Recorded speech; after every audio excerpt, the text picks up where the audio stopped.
The Eternal Law, Understanding Thomas Aquinas and the Philosophy of Eternal Truth. In this video, we'll break down one of the greatest philosophers the Western world has ever produced. From his revolutionary synthesis of faith and reason to his belief that truth is singular and accessible through both theology and philosophy. From his understanding that the natural law is written into the very fabric of human existence, to his vision of a universe governed by divine purpose and rational order. This is Thomas Aquinas. Born around 1225 CE into one of the most prominent aristocratic families in southern Italy, he would become known as the Angelic Doctor. But beneath this ethereal title lies one of the most systematic and rigorous thinkers in human history. A man who saw what others missed, who understood that the universe speaks to us constantly through the language of reason, if only we know how to listen. Thomas Aquinas was born into privilege and power. His family held significant lands and social influence in the Kingdom of Sicily, and he could have lived a comfortable life of nobility and political prestige. But something in his nature rejected this conventional path. At the age of 18, against the fierce opposition of his family, he chose to enter the Dominican Order, a recently founded religious order dedicated to intellectual life and preaching. His family went so far as to kidnap him and hold him captive for over a year to dissuade him. They even, according to ancient accounts, sent a woman to his room to tempt him away from his vow of chastity. Thomas drove her away with a burning brand, reportedly never wavering in his resolve. Why did Thomas choose this path of radical intellectual and spiritual commitment? Because he believed that the deepest truths about reality could only be found through the rigorous pursuit of knowledge guided by faith. He spent his life observing, thinking, writing, and synthesizing ideas in works so vast and comprehensive that scholars have spent centuries attempting to fully understand them. His greatest work, the Summa Theologiae, remains one of the most studied and debated philosophical and theological texts ever written, not because it offers simple answers, but because it grapples with the most profound questions human beings can ask. The world into which Thomas was born was one of tremendous intellectual ferment. The rediscovery of Aristotle's works through Arabic translations had shaken the foundations of Christian intellectual life. Many church authorities feared that Aristotle's philosophy, rooted in pagan reason and natural observation, was incompatible with Christian faith. Some outright banned the teaching of Aristotle in Christian universities. But Thomas saw something these fearful authorities had missed. He realized that faith and reason were not enemies, but partners, that the truth discovered through philosophical inquiry and the truth revealed through divine scripture could not ultimately contradict each other because both originated from the same God who was the source of all truth. What makes Thomas Aquinas unique among medieval philosophers is his willingness to embrace the full power of rational thought without abandoning the deepest commitments of Christian faith. Where other thinkers either retreated into pure faith and rejected philosophical reasoning, or pursued philosophy in ways that seemed to conflict with Scripture, Thomas saw that the universe operates through rational principles that human beings are genuinely capable of understanding. He understood that God, being the author of both reason and revelation, would never pit one against the other. This was not intellectual cowardice, but profound insight into how truth actually functions. His philosophy speaks to us across 8 centuries because he addressed questions that remain urgently relevant. How do we find truth in a world of competing claims? How do we ground morality when cultural values shift and change? How do we understand the relationship between the physical world and the spiritual? How do we make sense of a universe that seems to contain both order and purpose, both natural law and human freedom? These are not abstract academic questions, but practical challenges that every human being faces every day. Through his writings, produced in some of the most rigorous and structured Latin prose ever written, Thomas created a philosophical and theological system that remains as challenging and illuminating today as it was in the 13th century. He saw the universe as a vast hierarchy of being, each level participating in the perfection of God according to its own nature. He understood human beings as rational creatures uniquely positioned between the material and the divine. He recognized that wisdom comes not from mere accumulation of information, but from understanding how all knowledge fits together into a unified whole. His ideas remain as relevant today as they were 800 years ago, perhaps even more so in our age of moral relativism, scientific materialism, and fundamental uncertainty about the meaning of human existence. Part 1. The synthesis of faith and reason. The most fundamental achievement of Thomas Aquinas is one that shaped the entire trajectory of Western intellectual life: his synthesis of faith and reason. This was not merely an academic exercise, but a revolutionary understanding of what it means for truth to exist at all, and how human beings can access it. To grasp what Thomas meant requires us to think carefully about something that many in his time took for granted: that faith and philosophical reasoning were inherently opposed. The early Christian Church had long struggled with this question. Some theologians, like Tertullian, seemed to embrace a kind of radical faith that rejected rational inquiry altogether. Others, like Augustine, attempted to reconcile faith with the philosophical traditions of antiquity, but never fully resolved the tension. When Aristotle's works flooded back into Europe through Arabic scholarship, the crisis intensified. Here was a philosopher of extraordinary power and rigor, whose conclusions seemed in places to conflict directly with Christian teaching. Thomas approached this crisis not with anxiety but with confidence. He argued that God, being the source of all reality, is also the source of all truth. Therefore, anything that is genuinely true, whether discovered through philosophical reasoning or revealed through Scripture, must ultimately be consistent. If a philosophical argument appears to contradict Scripture, then either the argument contains an error or the Scripture has been misinterpreted. The two cannot genuinely conflict because they share a single source. This seemingly simple principle had revolutionary implications for how Christians engaged with intellectual life. Consider the analogy Thomas himself would have appreciated. When two witnesses give contradictory testimony about the same event, we do not conclude that truth itself is impossible. We conclude that at least one of the witnesses is mistaken, or that we have misunderstood what they are saying. The apparent contradiction is a problem to be solved through careful investigation, not a reason to abandon the pursuit of truth. Thomas applied this same logic to the relationship between faith and reason, treating apparent conflicts as invitations to deeper understanding, rather than as proof that one must be sacrificed for the other. This synthesis had profound practical consequences. It meant that Christians could engage with the great philosophical traditions of antiquity without fear. It meant that universities could teach Aristotle, Plato, and other pagan philosophers alongside Scripture and theology. It meant that intellectual inquiry became not a threat to faith, but an expression of it. God created human beings with rational minds precisely so that they could understand the world He created. To use that reason was not to rebel against God, but to fulfill the purpose for which it was given. Thomas did not simply assert this synthesis, but demonstrated it through decades of painstaking work.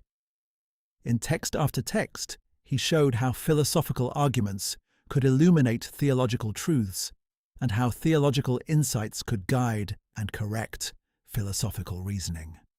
His method was systematic and rigorous.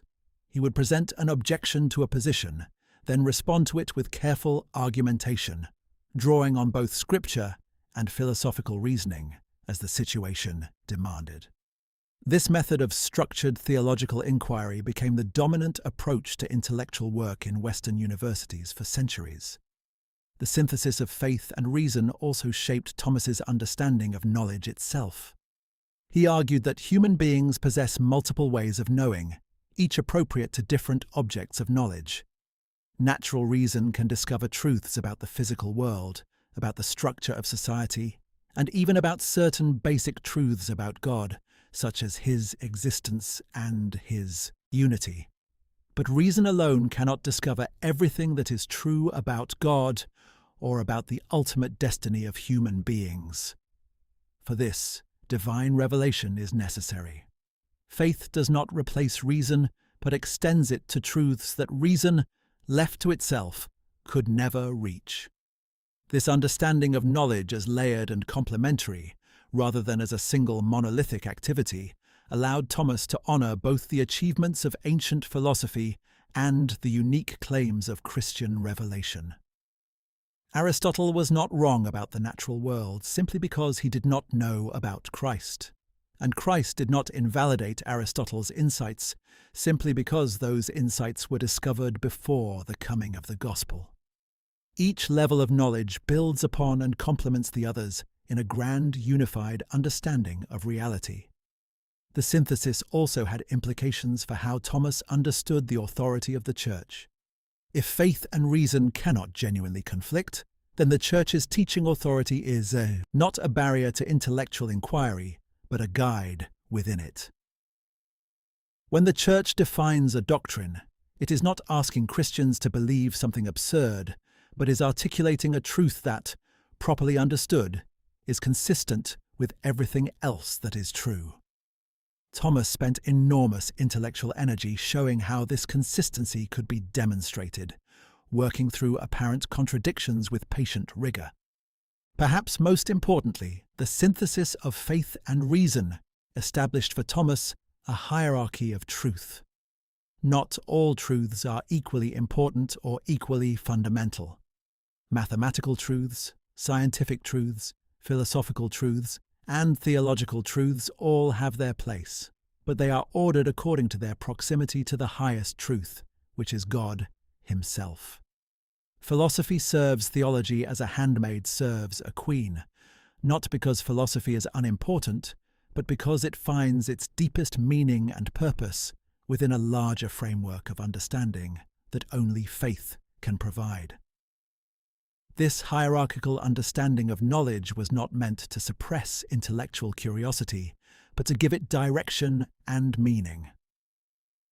The philosopher who pursues truth about the natural world is engaged in noble work, but that work finds its ultimate significance only when it is understood as part of a larger journey toward understanding the God who created both the natural world and the human minds capable of studying it. Thomas saw the entire intellectual life as a kind of worship, an act of gratitude toward the God who made both knowledge and the knower possible. Part 2. The 5 Ways, Proving God's Existence Through Reason. One of Thomas Aquinas' most celebrated and endlessly debated contributions to philosophy is his presentation of 5 arguments for the existence of God, known as the 5 Ways. These are not presented as isolated proofs, but as demonstrations that the existence of God can be known through reason alone, drawing on observation of the natural world. They represent Thomas's conviction that the universe itself, properly understood, points toward its own source. Thomas inherited from Aristotle a fundamental principle that became the starting point for several of his arguments. Nothing moves or changes without being moved or changed by something else. When we observe motion in the world, whether the motion of physical bodies, the process of generation and corruption, or the activity of living things, we are observing effects that demand causes. This principle of causation, Thomas argued, is not merely a generalization from experience but a self-evident truth about the nature of reality. The first way, the argument from motion, begins with the most obvious observation we can make about the world. Things are in motion, The sun rises and sets, rivers flow to the sea, living things grow and decay, but nothing moves itself. Everything that is in motion has been set in motion by something else. If we trace this chain of motion backward, we arrive at a logical necessity. There must be something that moves without itself being moved, an unmoved mover, otherwise the chain of motion could never have begun. This unmoved mover, Thomas argued, is what all men call God. The second way follows a similar logic but focuses on causation rather than motion specifically. Everything that exists has a cause. No thing is its own cause, for to cause itself would require existing before oneself, which is impossible. If we trace the chain of causes backward, we must arrive at something that is uncaused, a first cause that depends on nothing else for its existence. This uncaused cause must be the source of all existence, and this is what we understand by God. The third way addresses the contingency of existence. Everything we observe in the natural world is contingent, meaning it exists, but could just as easily not exist. Every contingent thing owes its existence to something else. But if everything were contingent, if there were no being whose existence is necessary, then nothing could exist at all. There must therefore be at least one being whose existence is necessary, a being that exists not because something else caused it to exist, but because existence belongs to its very nature. This necessary being is God. The fourth way draws on a different kind of observation. We notice that things in the world come in degrees of perfection. Some things are better than others. Some are more true. Some are more noble. But degrees of equality imply a standard against which they are measured. There must be something that is perfectly good, perfectly true, perfectly noble, something that possesses these qualities in their fullest possible degree. This perfect being, who is the standard by which all other perfections are measured, is God. The fifth way, often called the argument from design or the teleological argument, observes that natural things act toward ends or purposes. The acorn grows into an oak tree. The bird builds its nest. The heart pumps blood. These activities are not random but directed towards specific outcomes. Yet natural things themselves do not possess consciousness or intention. They cannot deliberately aim at their ends. Something must direct them, just as an arrow is directed by the archer. This intelligent director of natural processes is God. Thomas was careful to distinguish these arguments from mere speculation or wishful thinking. They are not arguments that God must exist because we wish him to, or because the universe would be more comfortable with him present. They are arguments that the existence of certain observable features of the world, motion, causation, contingency, degrees of perfection, and purposeful activity, can only be adequately explained by the existence of a being with certain characteristics. Each way arrives at God not as a solution to an emotional need, but as the only intellectually satisfying explanation of what we actually observe. Critics have raised objections to each of the 5 ways throughout the centuries. Some argue that the chains of causation or motion might be infinite, requiring no first cause or unmoved mover. Thomas responded that an infinite chain of simultaneous causes is no more coherent than a finite one without a beginning, because each link in the chain depends on the others for its existence at that very moment. An infinite series of dominoes, each pushed by the next, still requires something to push the first one, if they are all falling simultaneously. Others have objected that the arguments merely establish the existence of some ultimate cause or mover, but do not prove that this cause is the God of Christianity, a personal being who loves and guides creation. Thomas acknowledged this limitation freely. The 5 ways establish certain attributes of God, his existence, his uniqueness, his necessity, but they cannot by themselves reveal the full richness of the Christian understanding of God as Trinity, as loving Father, as the source of salvation. For this fuller knowledge, revelation is necessary. The 5 ways are not the whole of theology, but its philosophical foundation. The arguments also reflect Thomas's deep commitment to the intelligibility of the universe. He did not believe that God's existence was a matter of blind faith disconnected from evidence and reason. He believed that the God who created the universe also created human reason, and that this rational universe was designed to be understood by the rational minds within it. The 5 ways are an expression of this conviction, a demonstration that the universe itself, honestly and carefully examined, leads the inquiring mind toward its source. What remains remarkable about the 5 ways, regardless of one's assessment of their logical validity, is the intellectual ambition they represent. Thomas was attempting to show that the most fundamental question human beings can ask, does God exist, is not beyond the reach of human reason.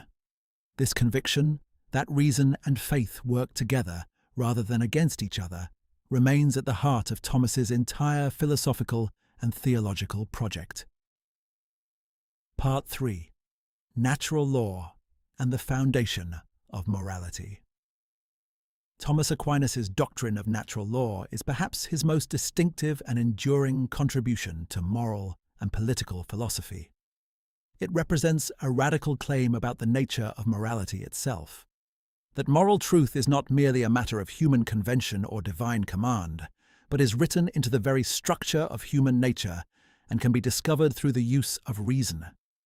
This doctrine has had profound consequences for law, politics, ethics, and political philosophy down to the present day.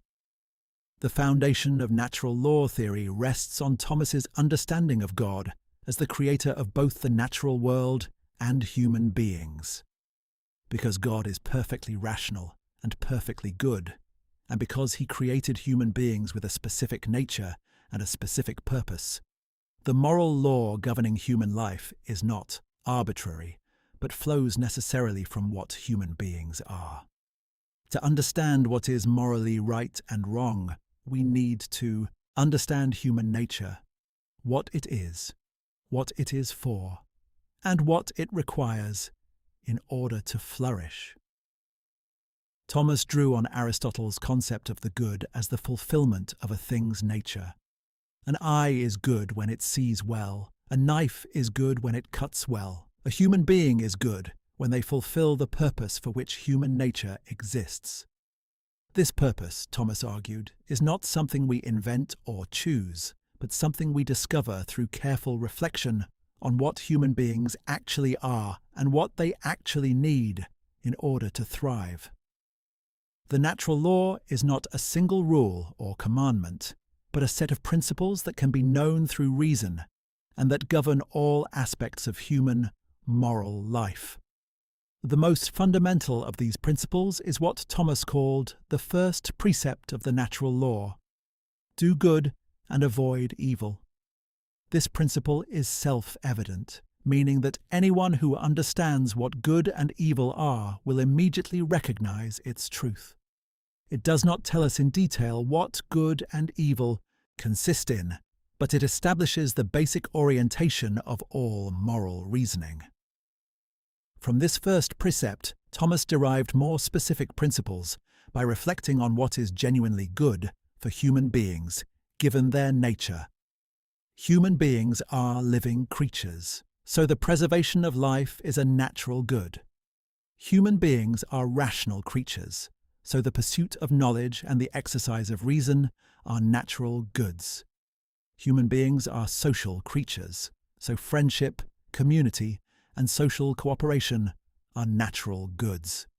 Human beings are creatures capable of worship, so the relationship with God is a natural good. Each of these goods gives rise to specific moral obligations and prohibitions. Thomas was careful to distinguish between the natural law itself and the specific laws and customs that human societies develop to implement it. The natural law provides general principles. Human positive law, the laws enacted by legislators and courts, applies those principles to specific circumstances. Just as the general principle of justice can be implemented through many different specific legal arrangements, the natural law can be expressed through many different cultural customs and institutional forms. What remains constant is the underlying moral truth that those customs and institutions are meant to serve. This distinction allowed Thomas to affirm the universality of morality while acknowledging the legitimate diversity of human cultures and legal systems.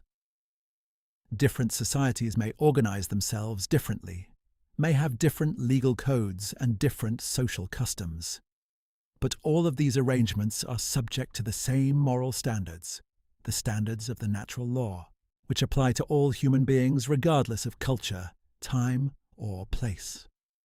A law that violates the natural law is not merely unpopular or inconvenient, but genuinely unjust, regardless of how it was enacted or by whom. The natural law also provided Thomas with a basis for understanding the relationship between morality and legislation. Not every moral truth needs to be codified in law, and not every law needs to embody a moral truth directly. Laws serve practical purposes of social order and cooperation that go beyond strict moral requirements. But laws must never violate the natural law. A law that commands something morally wrong or forbids something morally required is an unjust law, and unjust laws carry no genuine moral obligation to obey. Thomas's understanding of natural law also had implications for his understanding of human freedom. If morality is written into human nature, then acting morally is not a constraint on human freedom, but an expression of it. The person who acts in accordance with the natural law is not being forced into conformity with an external rule, but is fulfilling their own deepest nature. True freedom, for Thomas, is not the ability to do whatever one wants, but the ability to act in accordance with what one genuinely is and genuinely needs in order to flourish. This understanding of freedom as fulfillment, rather than mere choice, had profound implications for how Thomas understood sin and salvation. Sin, in this framework, is not merely breaking an arbitrary rule, but acting against one's own nature, choosing something that appears good in the short term, but is genuinely harmful to one's flourishing. Salvation is not merely escape from punishment, but restoration to the fullness of the life for which human beings were created. The natural law tradition that Thomas established has had an extraordinary influence on Western legal and political thought. The American Declaration of Independence, with its assertion that all men are created equal and endowed with certain unalienable rights, draws directly on natural law thinking. The idea that there are moral truths that governments are bound to respect, truths that exist independently of any particular legislation or cultural convention, is fundamentally a natural law idea. Whether or not one accepts every detail of Thomas's system, his conviction that morality is grounded in something real and discoverable rather than merely invented remains one of the most important and influential ideas in the history of Western thought. Part 4. The Hierarchy of Being. Understanding reality's structure. Central to Thomas Aquinas' entire philosophical vision is his understanding of reality as a vast hierarchy of being, in which every existing thing occupies a specific place according to its nature and participates in the perfection of God to a degree determined by what it is. This hierarchical understanding of existence was not mere speculation, but a carefully argued philosophical framework drawn from Aristotle, enriched by Christian theology and refined through decades of rigorous intellectual work. Thomas began with the concept of being itself, the most fundamental of all philosophical categories. To be, to exist, is the most basic fact about anything that exists. But not all things exist in the same way or to the same degree. A rock exists differently from a plant. A plant exists differently from an animal. An animal exists differently from a human being. And a human being exists differently from God. Each level of being possesses existence in a way that is richer, more unified, and more self-sufficient than the levels below it. At the lowest level of the hierarchy are purely material beings, things like rocks and minerals. These possess existence but lack life, consciousness, or any capacity for self-organization. They are entirely determined by the physical and chemical laws that govern matter. They do not act but are acted upon. They do not change themselves but are changed by external forces. Above material beings are living things, plants, and simple organisms. These possess a form of existence that is richer than mere matter because they exhibit life, the capacity to maintain themselves, to grow, to reproduce, and to respond to their environment. Plants do not possess consciousness or the ability to move from place to place, but they exhibit a kind of purposeful activity that purely material beings lack. They take in nutrients, convert them into energy, and use that energy to maintain and reproduce their structure. Above plants in the hierarchy are animals, beings that possess not only life, but sensation and movement. Animals can perceive their environment through their senses, can move toward things that benefit them and away from things that harm them, and can learn from experience. They possess a richer form of existence than plants because their engagement with the world is more complex, more responsive, and more unified. An animal's life is not merely a process of growth and reproduction, but an active engagement with its surroundings guided by sensation and desire. Above animals are human beings, and here the hierarchy takes its most significant leap. Human beings possess everything that animals possess: life, sensation, movement, and desire, but they add to these capacities the uniquely human gift of rational thought. This rational capacity, Thomas argued, is not merely a more sophisticated version of animal cognition, but a qualitatively different kind of activity. Reason allows human beings to understand not merely particular things, but universal truths. It allows them to form abstract concepts, to reason about causes and effects, to make moral judgments, and to contemplate the nature of reality itself. This rational capacity places human beings in a unique position within the hierarchy of being. They are the point at which the material world becomes conscious of itself, the place where nature reflects on its own nature. Thomas saw human beings as existing at the intersection of the material and the spiritual, possessing bodies like animals, but souls like angels. This unique position gave human beings a special dignity and a special responsibility within the created order. Above human beings in Thomas's hierarchy are the angels, purely spiritual beings without material bodies. Angels possess intellects that are far superior to human reason, capable of understanding truths directly and instantaneously, rather than through the discursive process of reasoning that characterizes human thought. They exist in a mode of being that is fundamentally different from anything in the material world, and their relationship to God is immediate and intimate in ways that human beings cannot achieve in this life. At the apex of the entire hierarchy stands God, the source and sustainer of all being. God possesses existence not as something given to him by another, but as his very essence. To be is what God is, not merely what God has. This means that God's existence is necessary rather than contingent, eternal rather than temporal, and infinitely perfect rather than limited in any way. Every other being in the hierarchy participates in God's perfection to a degree determined by its nature, like rays of light emanating from an infinite source, each illuminating its surroundings according to its own capacity to receive and transmit light. Thomas used the concept of participation to explain how this hierarchy works. Lower beings do not possess perfection in themselves, but receive it from higher beings, ultimately from God. A plant participates in being through the life God has given it.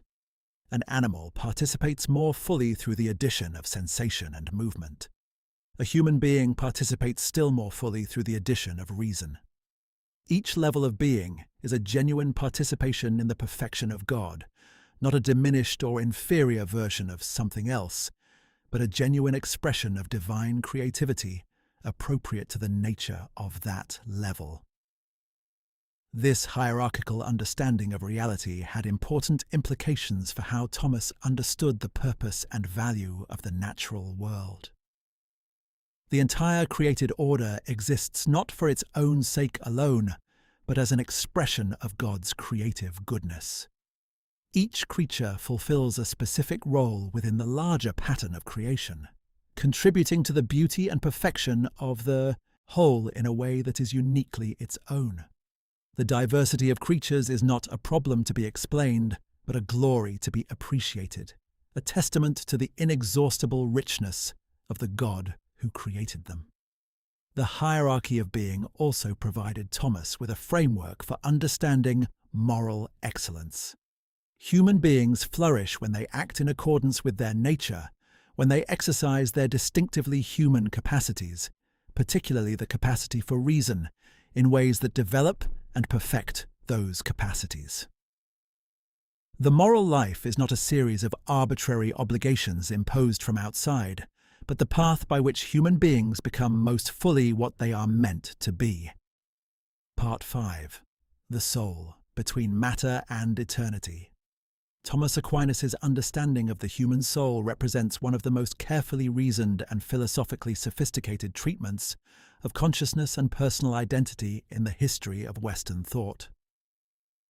Drawing on Aristotle's hylomorphic theory while enriching it with Christian theological insights, Thomas developed an account of the soul that attempted to do justice both to the obvious unity of human experience and to the Christian conviction that human beings are destined for an existence beyond death. Thomas began with Aristotle's definition of the soul as the form of a living body.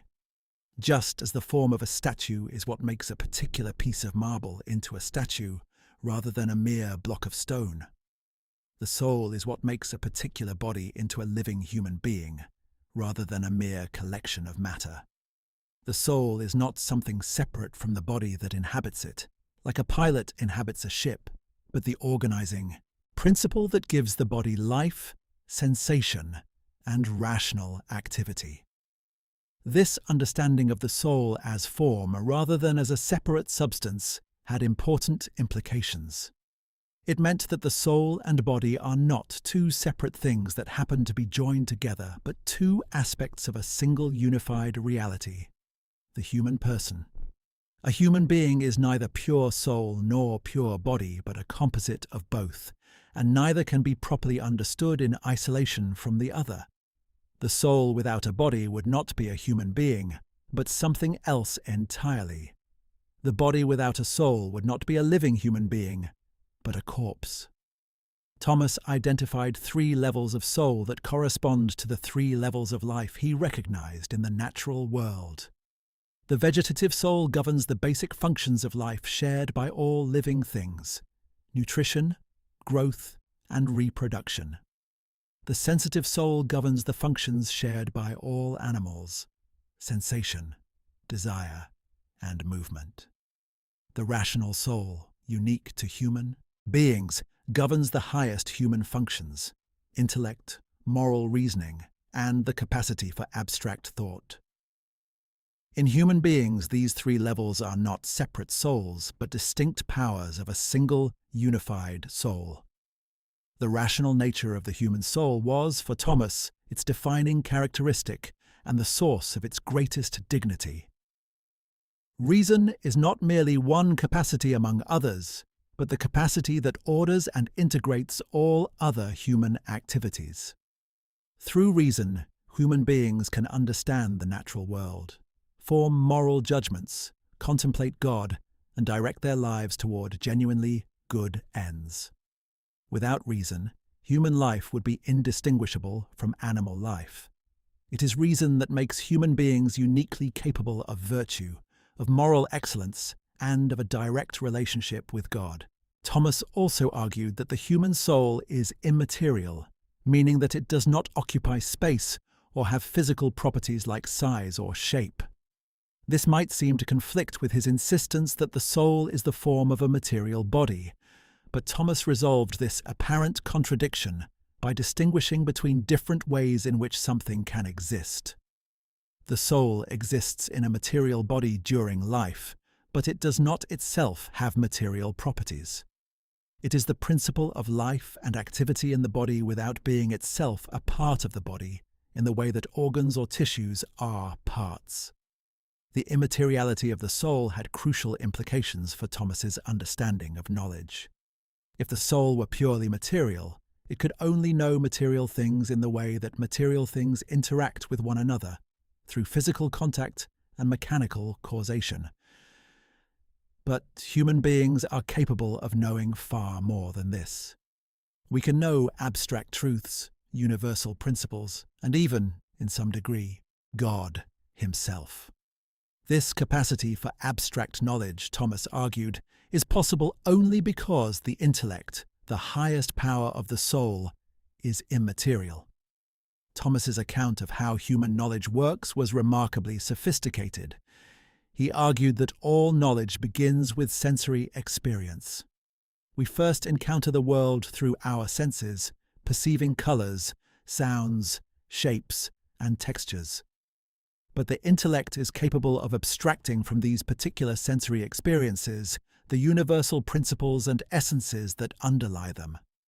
When we see many individual dogs, our intellect abstracts from these particular experiences the universal concept of dogness, the nature that all dogs share. This process of abstraction is what distinguishes human knowledge from mere animal perception. The immortality of the soul was another crucial element of Thomas's teaching.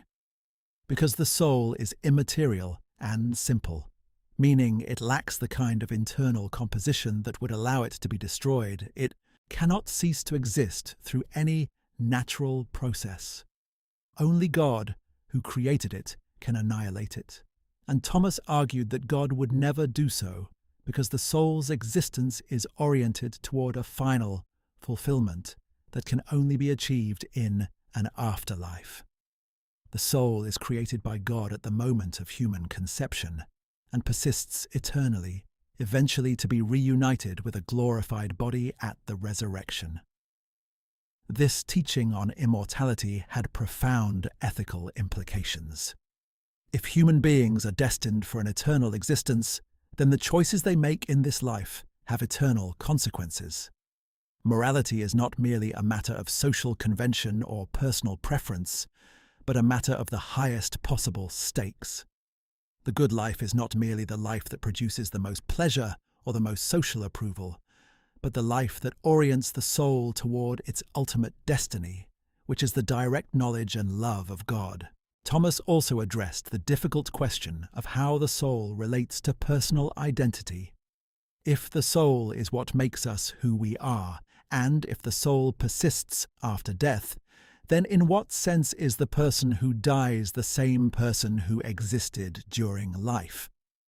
Thomas argued that personal identity consists in the continuity of the rational soul.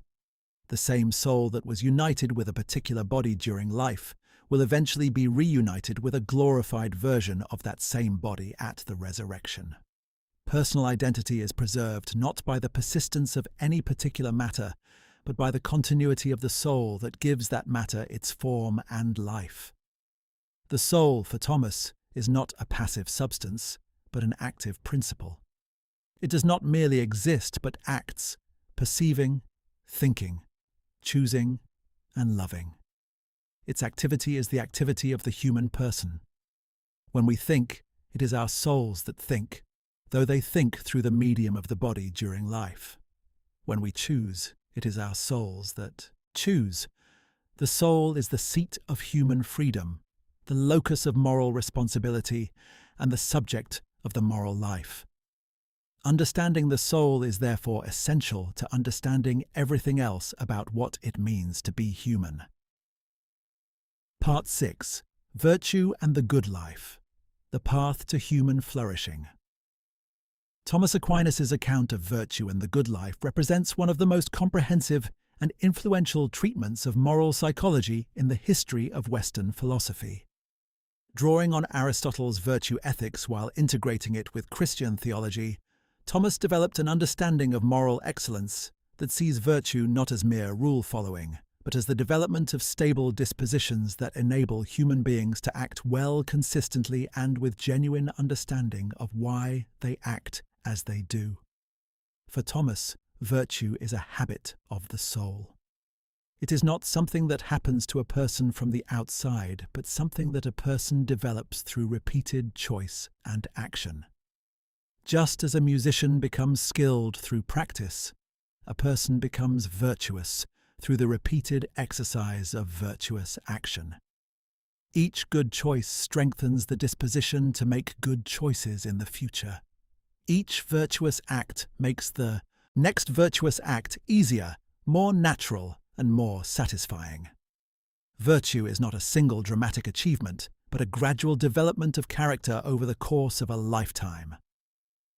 Thomas identified several categories of virtue, each corresponding to a different aspect of human moral life. The cardinal virtues inherited from the classical tradition are prudence, justice, temperance, and fortitude. Prudence is the virtue of practical wisdom, the ability to discern what is genuinely good in specific situations and to choose the means appropriate to achieving it. Justice is the virtue of giving to each person what is rightly owed to them. Temperance is the virtue of moderation in the pursuit of pleasures, particularly the pleasures of food, drink, and sex. Fortitude is the virtue of courage, the ability to face difficulties and dangers without being overcome by fear. Among these, Thomas placed prudence in a position of special importance. Prudence is not merely one virtue among others, but the virtue that guides and directs all the others. A person may possess courage, but without prudence may use it in the service of unjust ends. A person may possess temperance, but without prudence may moderate pleasures in ways that are excessive rather than balanced.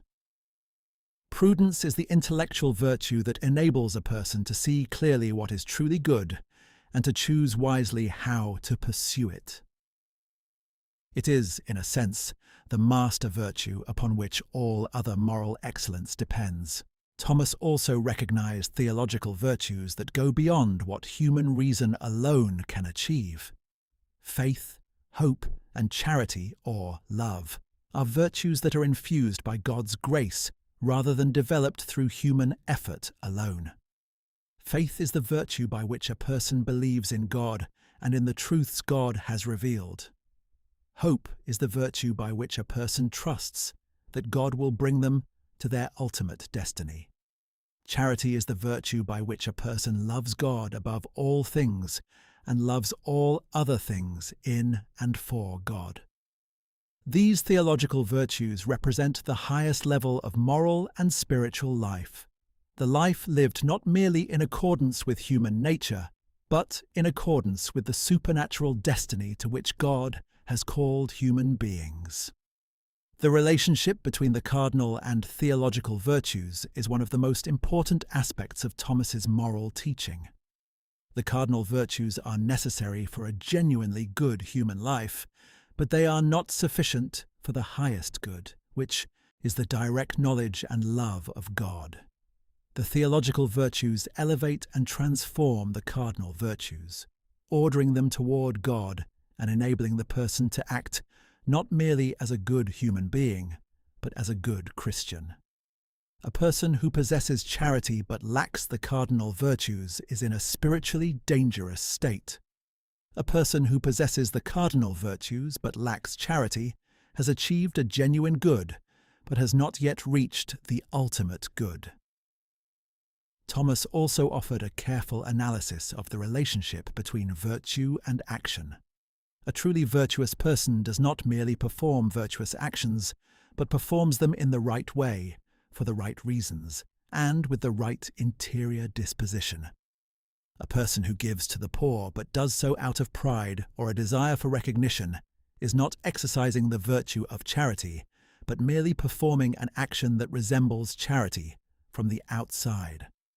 True virtue involves not only the external action, but the internal disposition, the motivation, and the understanding that accompany it. This emphasis on interior disposition had important implications for Thomas's understanding of moral development.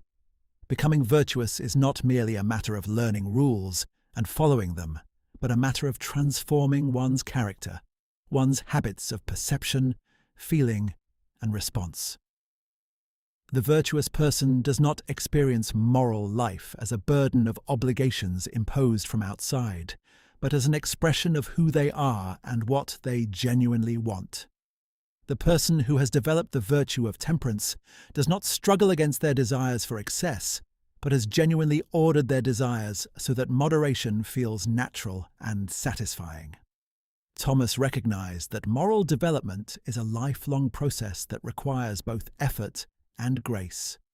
Human beings cannot achieve virtue entirely through their own efforts. The theological virtues are given by God and must be maintained through prayer, the sacraments, and the ongoing relationship with God that characterizes the Christian life. Even the cardinal virtues, while they can in principle be developed through human effort, are aided and perfected by grace.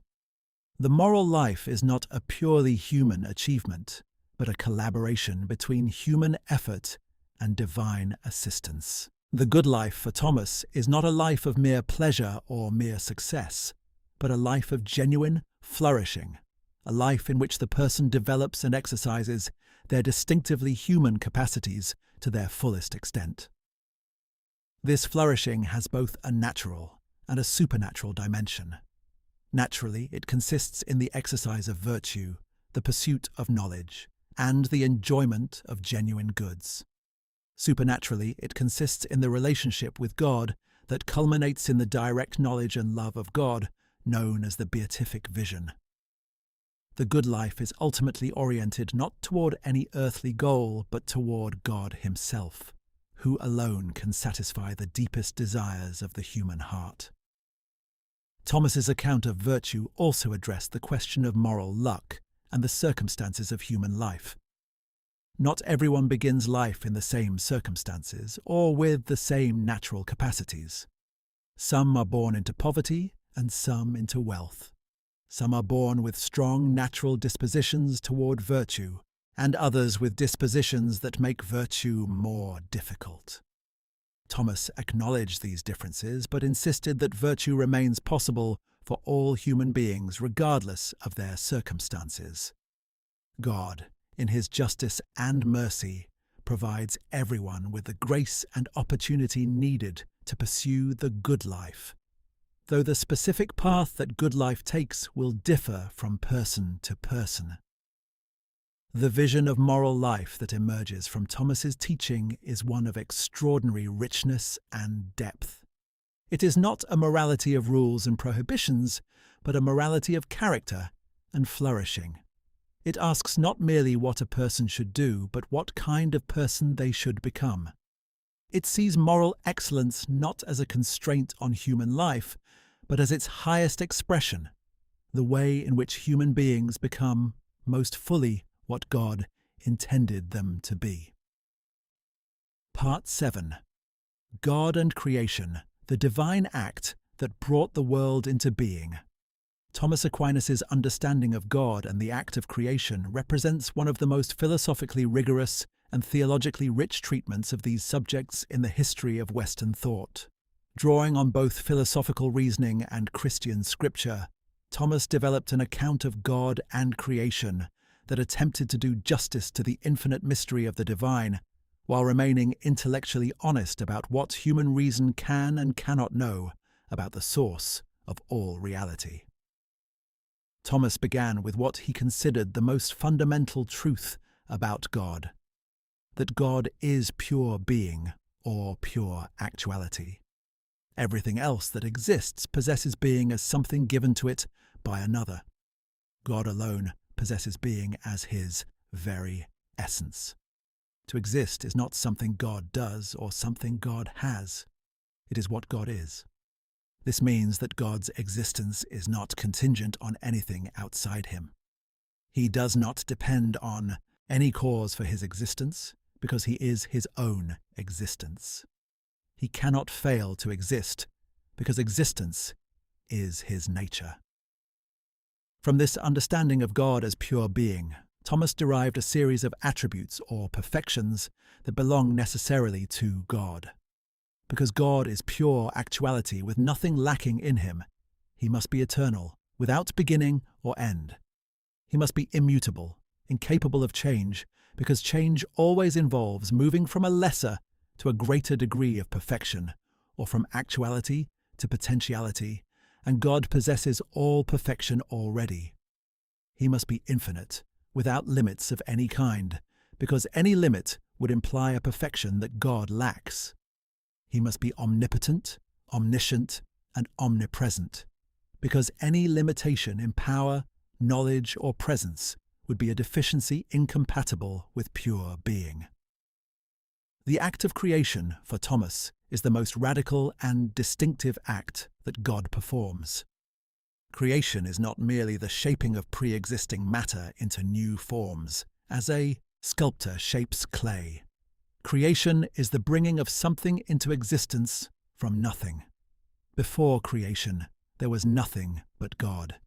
The entire universe, with all its matter, energy, space, and time, was brought into being by a free act of divine will. This is not a scientific claim about the age of the universe or the mechanism by which it came into existence, but a philosophical and theological claim about the ultimate ground of existence itself. Thomas argued that creation must be understood as an expression of God's goodness rather than as a necessity.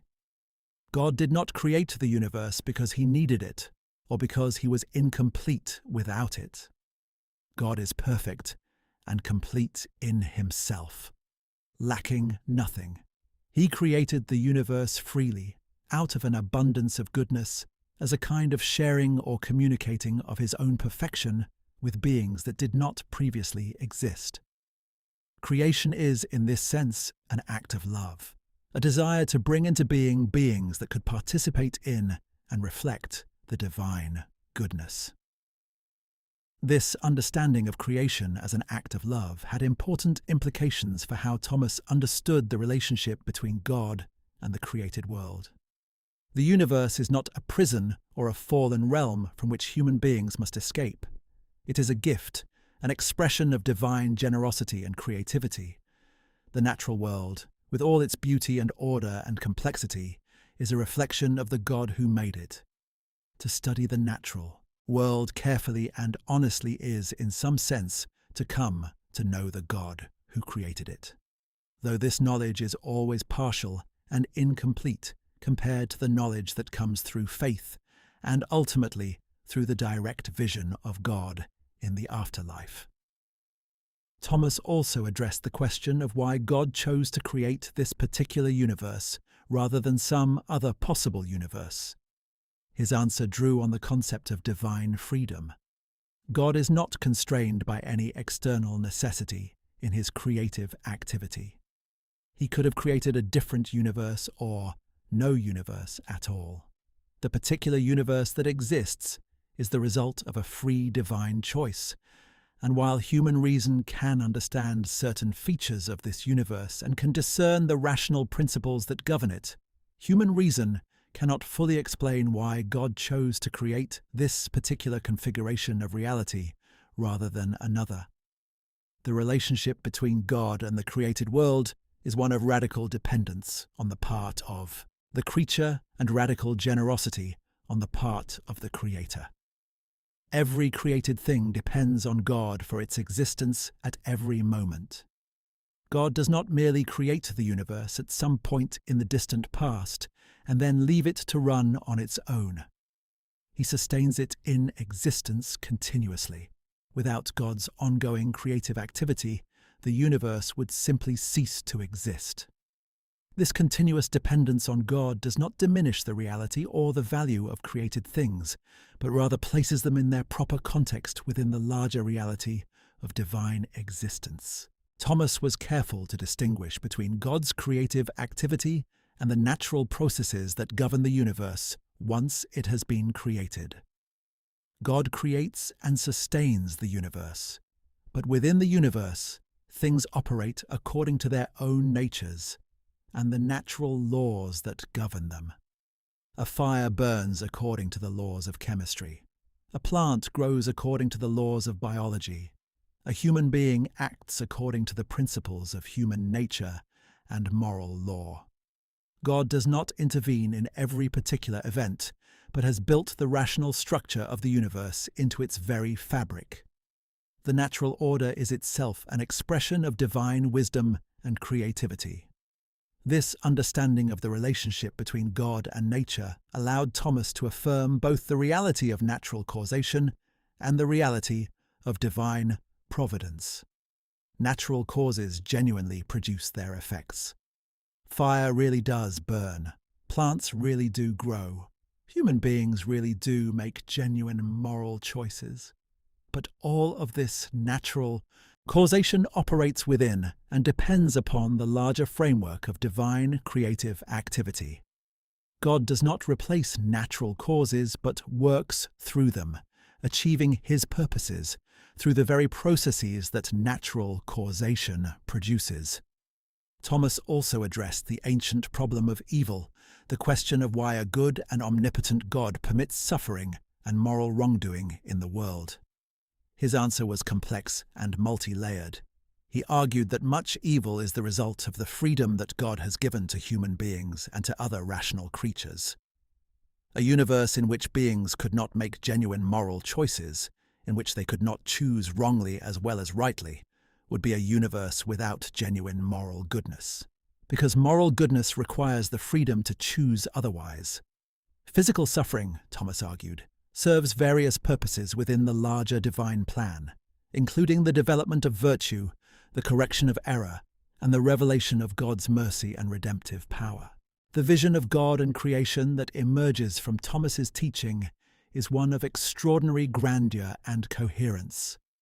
God is not a distant and indifferent force, but the source and sustainer of all reality, a being of infinite perfection and love, who freely chose to bring the universe into existence as an expression of his goodness. The created world is not a meaningless accident, but a purposeful expression of divine creativity, ordered according to rational principles that human beings are genuinely capable of understanding. The relationship between God and creation is one of the deepest and most profound relationships that can be contemplated, and Thomas spent his entire intellectual life attempting to illuminate it.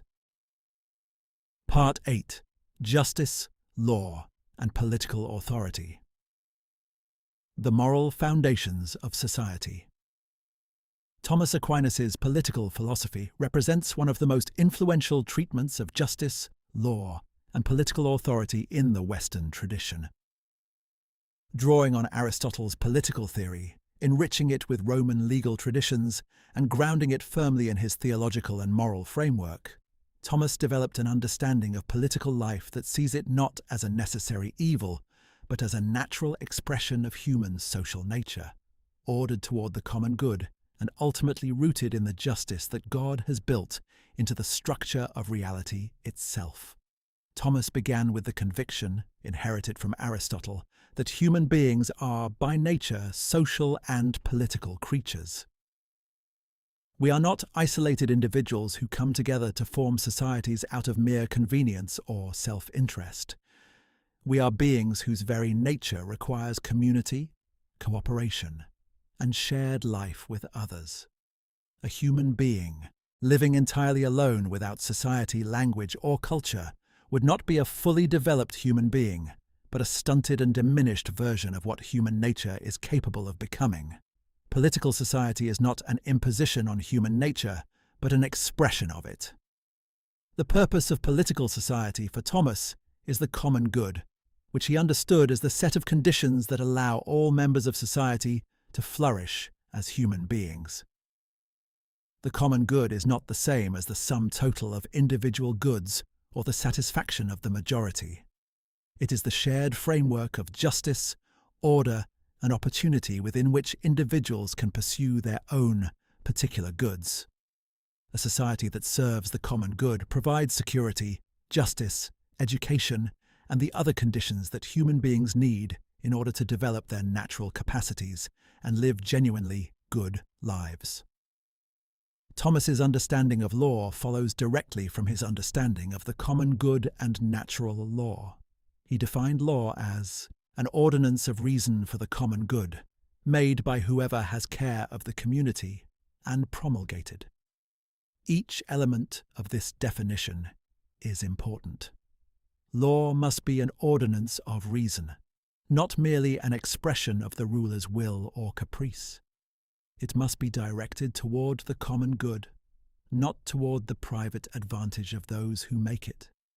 It must be made by legitimate authority, those who genuinely have responsibility for the community. And it must be promulgated, made known to those it governs, because a law that no one knows about cannot guide their behavior. Thomas distinguished between several types of law, each with its own source and authority. The eternal law is God's rational plan for the entire universe, the divine wisdom by which God governs all of creation. The natural law is the portion of the eternal law that human beings can know through reason, the moral principles written into human nature itself.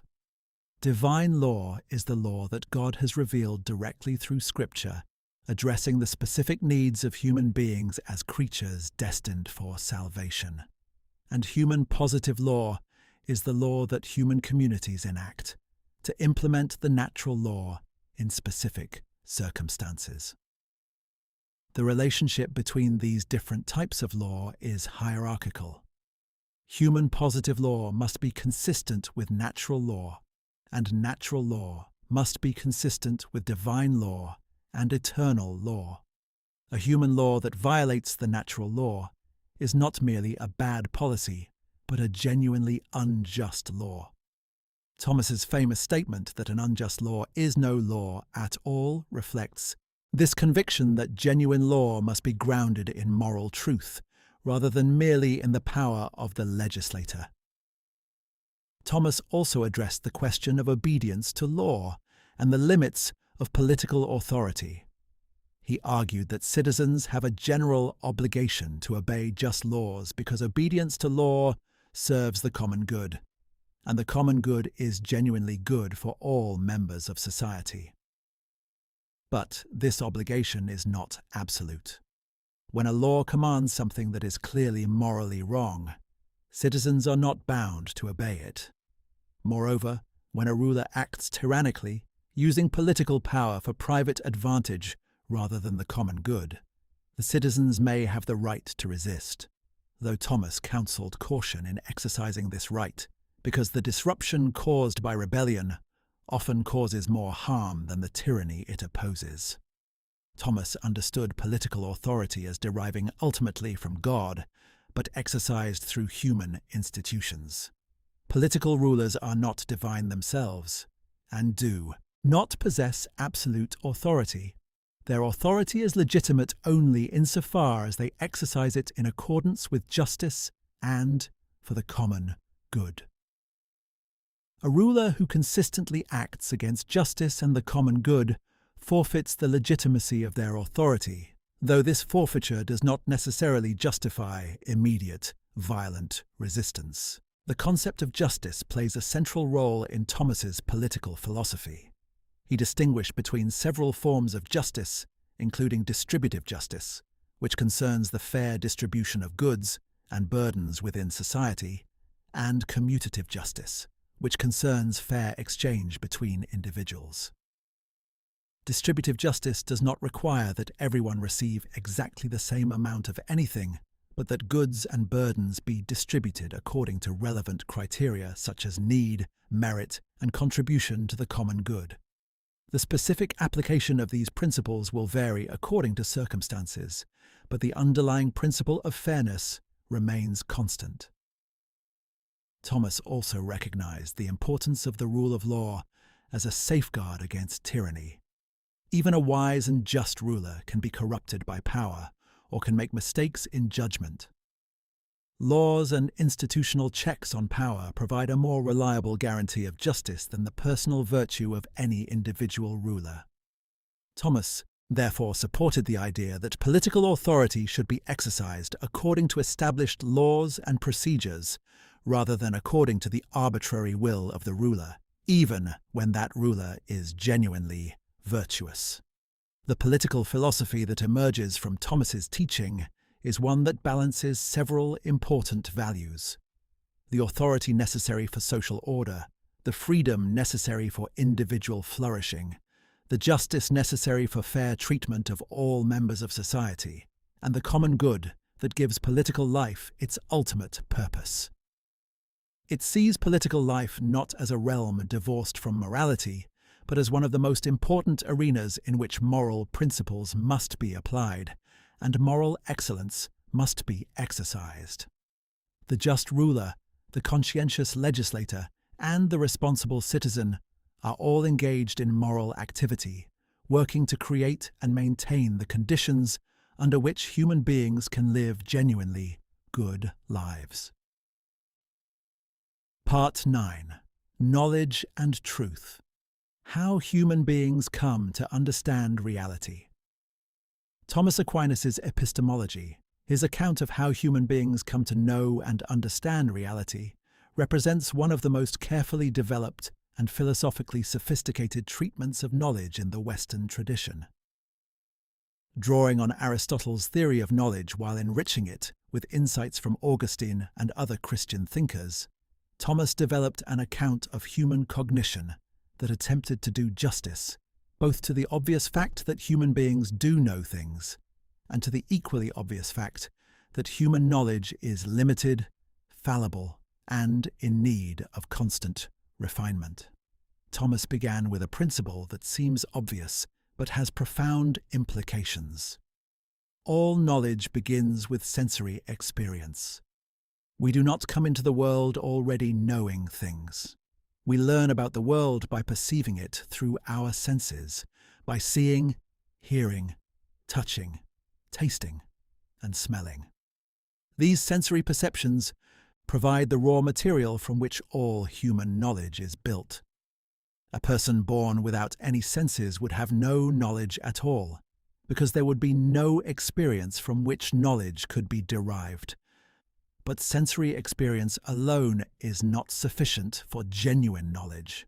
The senses perceive particular things: this red apple, that barking dog, this warm fire. They do not perceive universal truths or abstract principles. Yet human beings are capable of knowing universal truths. We know not merely that this fire is hot, but that fire in general produces heat. We know not merely that this action is wrong, but that certain kinds of actions are always wrong, regardless of who performs them or in what circumstances. This capacity for abstract universal knowledge is what distinguishes human cognition from mere animal perception. Thomas explained this capacity through his account of the intellect and its activity. He distinguished between two aspects of the intellect: the agent intellect and the possible intellect. The agent intellect is the active power that abstracts universal principles from particular sensory experiences. The possible intellect is the passive capacity that receives and stores the knowledge thus abstracted. Together, these two aspects of the intellect enable human beings to move from perception of particular things to understanding of universal truths. The process of abstraction, by which the intellect moves from particular perceptions to universal knowledge, is one of the most important and subtle aspects of Thomas's epistemology. When we perceive many individual dogs, our intellect abstracts from these particular perceptions the universal concept of dogness, the nature that all dogs share and that makes each of them what it is. This abstraction is not a process of generalization in the simple sense of noting that many things share certain features. It is a process of understanding why things are the way they are, of grasping the essential nature that explains the observed similarities. Thomas argued that knowledge is fundamentally a relationship between the knower and the known, in which the known thing is received into the knower, according to the knower's mode of being. Material things are received into human knowledge, not as material things, but as intelligible forms, as patterns and essences stripped of their material embodiment. This is why human knowledge can grasp universal truths about things without possessing those things physically. The apple does not enter our mind as an apple, but as the intelligible form of an apple, the pattern that makes something an apple rather than a stone or a tree. Truth, for Thomas, is the conformity of the intellect to reality. A judgment is true when it accurately represents the way things actually are. This definition of truth is remarkably straightforward and reflects Thomas's conviction that reality is genuinely knowable and that human beings are genuinely capable of knowing it. Truth is not merely a useful fiction or a social construction, but a relationship between human thought and the objective reality that thought is about. Thomas recognized, however, that human knowledge is not infallible. Human beings can and do make mistakes. We can misperceive things through the senses.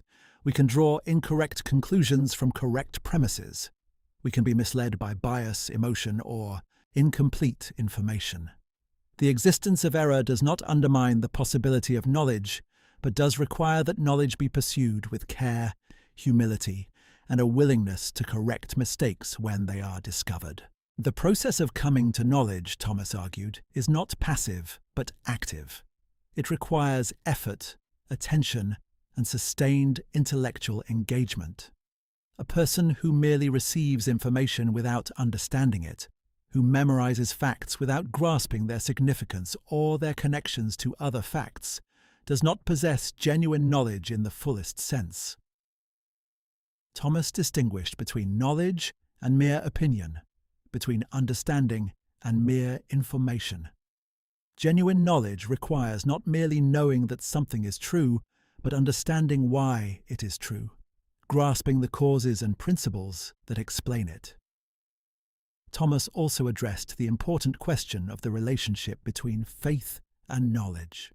He argued that faith and knowledge are not the same thing, but are compatible with each other and can coexist in the same person. Faith concerns truths that exceed the capacity of human reason to demonstrate, but that are nonetheless true and known to God. Knowledge concerns truths that human reason can discover through its own activity. A person can possess both faith and knowledge without contradiction, because both are oriented toward the same ultimate truth. The epistemological framework that Thomas developed has had lasting influence on Western philosophy of knowledge. His insistence on the reality of the external world, his account of how abstract knowledge is derived from sensory experience, his understanding of truth as conformity to reality, and his recognition of the active nature of human cognition all remain central concerns in contemporary epistemology. Whether or not one accepts every detail of Thomas's system, his treatment of knowledge represents one of the most serious and sustained attempts in the history of Western thought to understand how human beings come to know the world in which they live. Part 10. Free Will and Providence, Human Freedom, Within Divine Order. One of the most profound and enduring questions in Thomas Aquinas' philosophy concerns the relationship between human freedom and divine providence. How can human beings possess genuine moral freedom, the ability to choose between good and evil, when God knows and governs everything that happens in the universe? This question has occupied philosophers and theologians for millennia, and Thomas's treatment of it remains one of the most sophisticated and influential attempts to resolve what appears to be a fundamental tension between human agency and divine sovereignty. Thomas began with a firm affirmation of both human freedom and divine providence. He did not resolve the tension between them by denying either one. Human beings genuinely do possess the ability to choose, and their choices genuinely do determine the course of their lives. But God genuinely does know everything that will happen and genuinely does govern the universe according to his purposes. Both of these truths must be affirmed, and a proper understanding of how they relate to each other requires a careful analysis of what freedom, knowledge, and providence actually mean. Thomas's understanding of human freedom was rooted in his understanding of human nature and the rational soul. Human beings are not like animals, driven entirely by instinct and sensory desire. They possess the capacity for rational deliberation, the ability to consider different courses of action, to weigh their consequences, and to choose among them according to their own judgment of what is genuinely good. This capacity for rational choice is what Thomas meant by free will. It is not the ability to do absolutely anything regardless of one's nature or circumstances, but the ability to direct one's own life according to one's own rational judgment. Thomas distinguished between freedom and mere spontaneity. An animal that acts according to its instincts is, in some sense, spontaneous, acting from its own internal nature rather than being forced by external compulsion. But it is not free in the full sense because it does not deliberate about its actions or choose them on the basis of rational judgment. A human being who acts according to rational deliberation and chooses on the basis of their own understanding of what is good possesses genuine freedom. This freedom is not an illusion or a useful fiction, but a real feature of human nature, rooted in the rationality of the human soul. Divine providence, for Thomas, is God's knowledge of and governance over all events in the universe. God knows everything that will happen, including every choice that every human being will ever make. He does not merely know these things after they happen, but knows them eternally, from a perspective that transcends time altogether. God also governs the universe, ensuring that everything that happens serves his purposes and contributes to the ultimate good he intends for creation. The apparent conflict between human freedom and divine providence arises from a misunderstanding of how God's knowledge relates to human choice. Many people assume that if God knows in advance what a person will choose, then that person must have been determined to make that choice, and therefore does not really choose freely. Thomas rejected this reasoning by drawing on a careful analysis of the nature of divine knowledge. God does not know the future in the way that a prophet might predict it, by inferring what will happen from present causes. God knows all events, past, present, and future, in a single, eternal present. His knowledge of human choices does not cause those choices any more than our knowledge of present events causes those events to happen. Thomas used an analogy to illustrate this point. If you observe a person walking down a street, your observation does not cause them to walk. They walk according to their own free choice, and you simply perceive what they are doing. Similarly, God's eternal knowledge of human choices does not cause those choices. Human beings make their choices freely, according to their own rational deliberation, and God perceives those choices from his eternal perspective. The order of knowledge and the order of causation are not the same thing. Divine providence also works through, rather than against, human freedom. God does not bypass human choice in order to achieve his purposes, but works through the choices that human beings freely make. He provides circumstances, opportunities and graces that make certain choices more likely, but he does not compel anyone to make any particular choice. The person who chooses well does so freely, and God's providence ensures that even the choices of those who choose badly can serve God's larger purposes in ways that the choosers themselves may not understand. Thomas's treatment of this subject also addressed the difficult question of how God can permit evil choices without being responsible for them.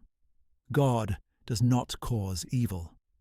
Evil, for Thomas, is not a positive thing that God creates, but a privation, an absence or deficiency of good. When a human being makes an evil choice, the deficiency in that choice is due to the creature's own failure, not to any lack in God.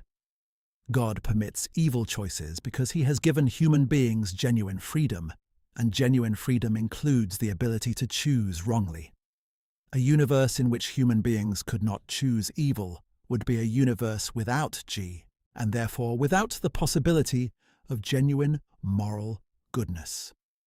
The relationship between freedom and providence also has implications for how Thomas understood salvation and damnation. Salvation is ultimately God's gift, given through grace to those who accept it. But it is not given in a way that bypasses human freedom. The person who is saved cooperates with grace through their own free choices. The person who is damned not because God has condemned them arbitrarily, but because they have freely rejected the grace that God has offered. Both salvation and damnation are the result of the interaction between divine grace and human freedom, and neither can be understood without understanding both. The vision of human existence that emerges from Thomas's treatment of freedom and providence is one of extraordinary dignity and responsibility. Human beings are not mere pawns in a divine chess game, moved about according to God's will without any genuine agency of their own. They are genuine agents, capable of real choices with real consequences, operating within a universe that is governed by a God who loves them and wills their good. The moral life is not a meaningless exercise, but a genuine collaboration between human freedom and divine grace, oriented toward the highest possible good. Part 11. Beauty, Art, and the Aesthetic. Truth Made Visible. Thomas Aquinas' reflections on beauty, art, and aesthetic experience, though scattered across his writings rather than collected in a single systematic treatise, represent one of the most philosophically rich treatments of these subjects in the medieval period. Drawing on classical sources, particularly Aristotle and Augustine, Thomas developed an understanding of beauty that connects it directly to his metaphysics, his theology, and his understanding of truth. For Thomas, beauty is not merely a pleasant sensation or a subjective preference, but an objective feature of reality that reflects the perfection and order of God's creation. Thomas's definition of beauty is remarkably concise and profound. He identified 3 conditions that must be present for something to be beautiful: integrity or wholeness, consonance or proportion, and claritas or radiance. Each of these conditions reflects a different aspect of the perfection that Thomas saw as the foundation of all beauty. Integrity refers to the completeness of a thing, the fact that it possesses everything it needs in order to be fully what it is. A beautiful human face is not missing any features. A beautiful piece of music does not end abruptly or leave important themes unresolved. Consonance, or proportion, refers to the right relationship between the parts of a thing and between the thing and its context. A beautiful building has parts that are properly proportioned to one another and to the whole. A beautiful argument has premises that are properly related to its conclusion. A beautiful life has activities and commitments that are properly ordered in relation to one another and to the ultimate good. Proportion is not merely mathematical regularity, but the kind of order that reflects genuine understanding of how things fit together. Claritas, often translated as radiance or brightness, refers to the intelligibility of a thing, its capacity to be understood and appreciated by a contemplative mind. A beautiful thing does not merely possess order, but makes that order perceptible. It reveals its own perfection to the mind that contemplates it. This condition connects beauty directly to truth, because what is claritas is essentially the intelligibility of a thing, its capacity to be known. Beauty, in this sense, is truth made visible, perfection made perceptible. Thomas saw beauty as one of the transcendental properties of being, meaning that it belongs to all existing things to some degree. Everything that exists has some degree of beauty insofar as it possesses some degree of being, completeness, proportion, and intelligibility. The beauty of created things is, in this sense, a reflection of the beauty of God, who possesses being, perfection, and intelligibility to an infinite and unlimited degree. When we perceive beauty in the created world, we are, in some sense, perceiving a glimpse of the divine perfection that underlies and sustains all of creation. Thomas's understanding of art follows from his understanding of beauty, but also involves additional considerations. Art, for Thomas, is a form of human activity in which the artist brings something into existence according to a rational plan. The artist conceives an idea, a form or pattern, and then works to embody that idea in material. The goodness of a work of art consists in how well it achieves what the artist intended, how successfully it embodies the form that the artist conceived. This understanding of art as the embodiment of a rational conception in material allowed Thomas to see art as a genuinely creative activity, one that reflects something of the creative activity of God himself. The artist, like God, brings something into existence that did not previously exist. Unlike God, the artist works with pre-existing material and is limited by the constraints of that material. But the act of creative conception, the generation of a new form or pattern, is genuinely creative and genuinely reflects the rational nature of the human soul. Thomas also addressed the question of how art relates to moral life. He did not believe that art is entirely separate from moral considerations, that the beauty of a work of art is independent of its moral content. A work that celebrates vice or glorifies evil may possess a certain technical excellence, but cannot possess true beauty in the fullest sense, because true beauty requires not merely formal perfection, but moral integrity as well. The most beautiful works of art, for Thomas, are those that unite formal excellence with moral and spiritual depth, works that illuminate the truth about reality and about the human condition. The contemplation of beauty, for Thomas, is not merely a pleasurable activity, but a form of intellectual engagement with reality. When we contemplate something beautiful, we are not merely enjoying a pleasant sensation, but are perceiving the order, perfection, and intelligibility of a created thing. This perception can lead us, if we allow it, to a deeper appreciation of the God who created both the beautiful thing and the minds capable of perceiving its beauty. The contemplation of natural beauty can serve as a kind of preparation for the contemplation of divine beauty, which is the ultimate object of human desire. Thomas's aesthetic philosophy also had implications for how he understood the role of art in Christian life. The arts, including architecture, sculpture, painting, and music, played important roles in medieval Christian worship and education. Churches were adorned with beauty not merely for aesthetic pleasure, but as a means of elevating the minds and hearts of those who entered them toward God. The beauty of a cathedral, with its soaring arches, its stained glass windows, and its harmonious proportions, was understood as a reflection of divine beauty and a means of drawing the contemplative mind toward its source. The vision of beauty that emerges from Thomas's teaching is one that connects aesthetic experience to the deepest questions about the nature of reality, the existence of God, and the purpose of human life.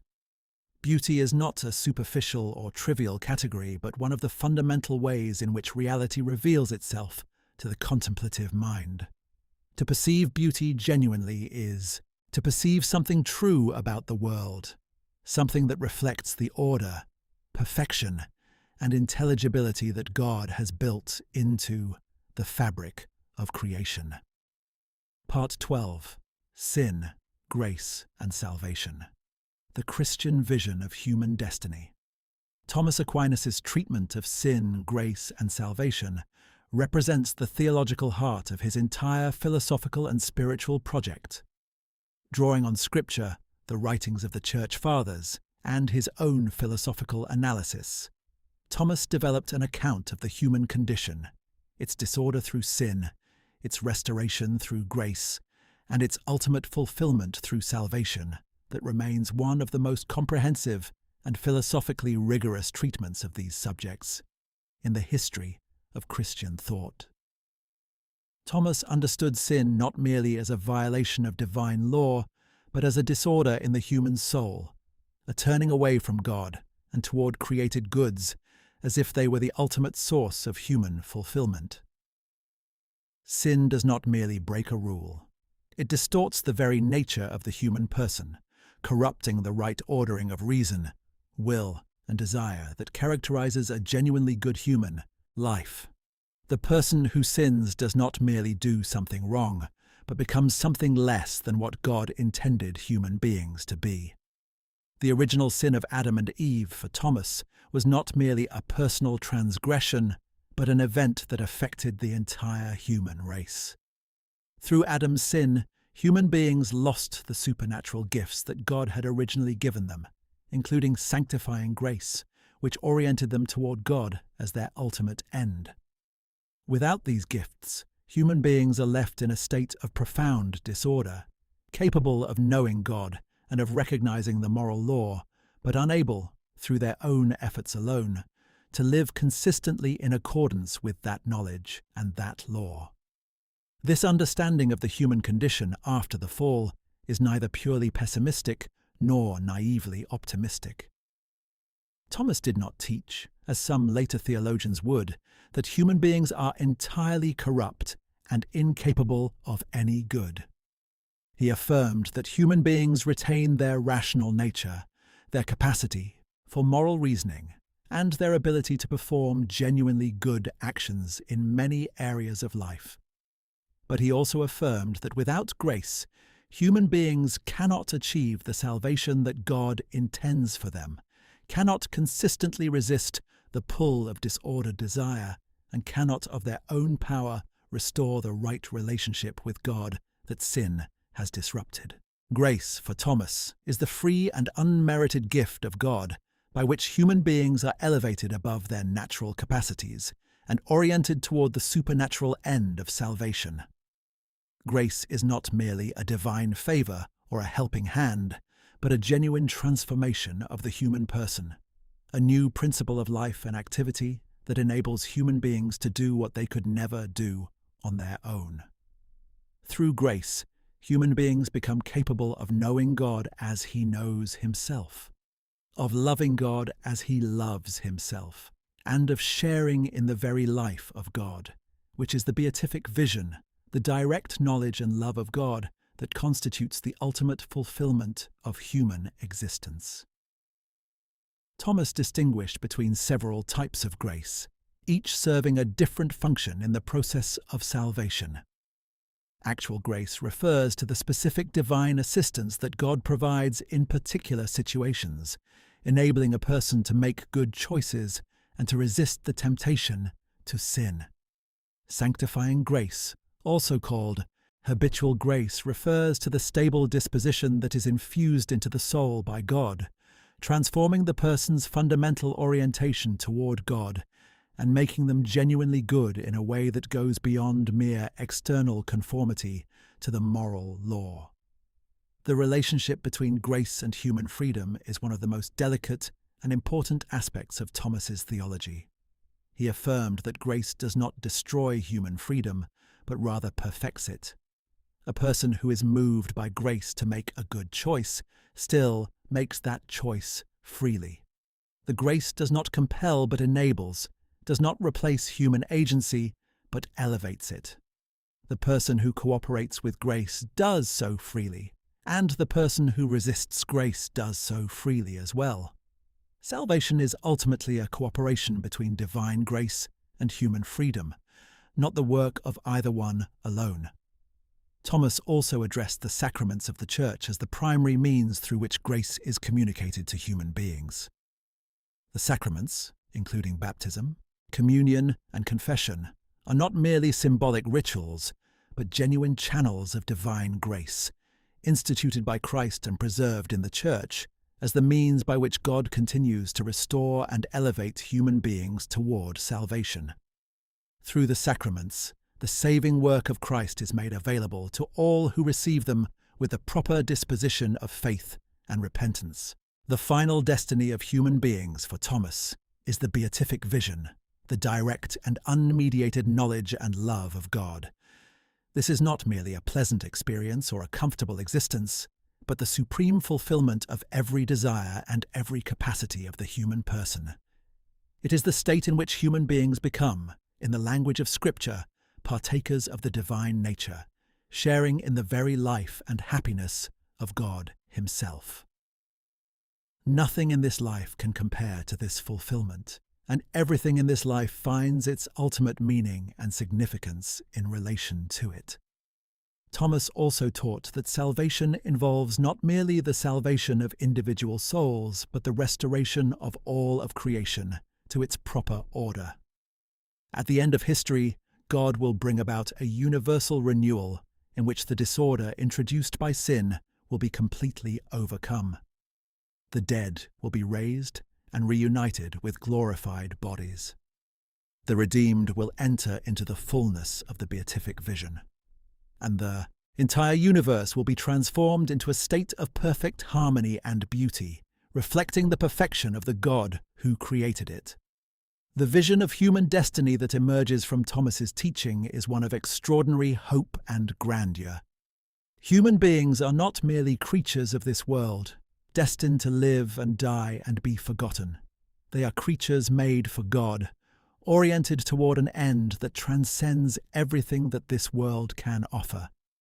The moral life, the life of faith, the life of the Church and its sacraments, all of these are not ends in themselves, but means by which God draws human beings toward the fulfillment for which they were created. The story of human existence is not a tragedy, but a drama of sin and redemption, of fall and restoration, ultimately culminating in a joy and a glory that exceeds all human imagination. Part 13. Thomas Aquinas and the Legacy of Aristotle. The Marriage of Philosophy and Faith. Thomas Aquinas' relationship with Aristotle represents one of the most consequential intellectual partnerships in the history of Western thought, even though the two men lived 15 centuries apart. Thomas did not merely borrow from Aristotle or selectively appropriate convenient ideas. He engaged with Aristotle's entire philosophical system with extraordinary depth and seriousness, accepting much of what Aristotle taught, while also subjecting it to rigorous critical examination and, where necessary, correcting or supplementing it in light of Christian revelation. Thomas first encountered Aristotle's works as a young student, and the encounter profoundly shaped the direction of his intellectual life. At a time when many church authorities regarded Aristotle with suspicion or outright hostility, Thomas saw in the Aristotelian tradition the most powerful tool available for understanding the natural world and for providing a rational foundation for Christian theology. He devoted years of his life to commenting on Aristotle's works, producing detailed and thoughtful analyses of virtually every major text in the Aristotelian corpus. What attracted Thomas to Aristotle was not merely the sophistication of Aristotle's arguments, but the fundamental philosophical orientation that underlies them.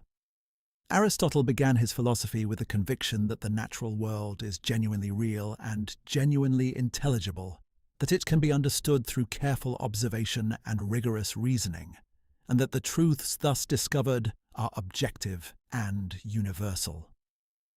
This conviction resonated deeply with Thomas's own theological conviction that God, as the creator of both the natural world and human reason, intended the world to be understood by the minds he created.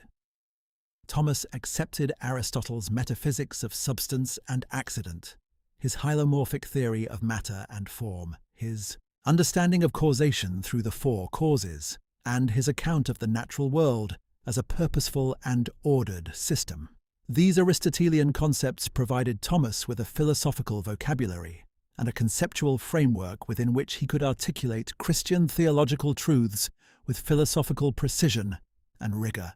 Thomas also drew heavily on Aristotle's ethics, particularly his concept of virtue as a stable disposition of character developed through practice, and his understanding of the good life as one of genuine flourishing or eudaimonia.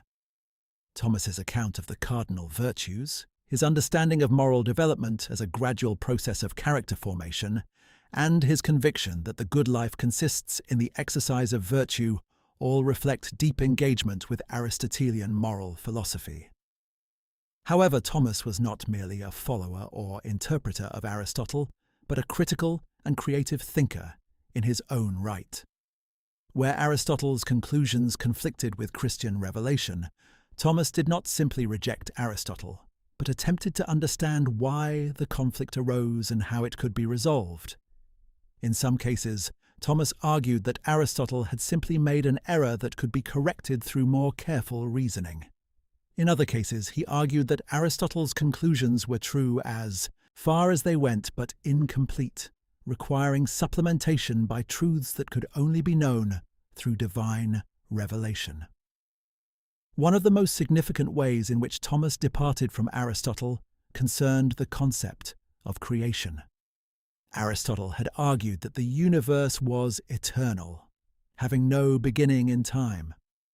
Thomas acknowledged the force of Aristotle's arguments, but maintained that the eternity of the universe was not a demonstrable truth, but merely a philosophical possibility.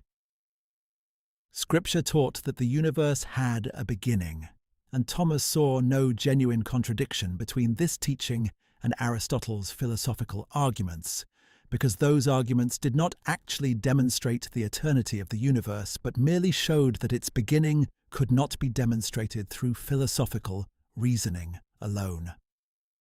Thomas also supplemented Aristotle's understanding of the soul with the Christian doctrine of its immortality and its ultimate destiny. Aristotle had been ambiguous about whether the soul survives bodily death, and some of his commentators had interpreted him as denying personal immortality.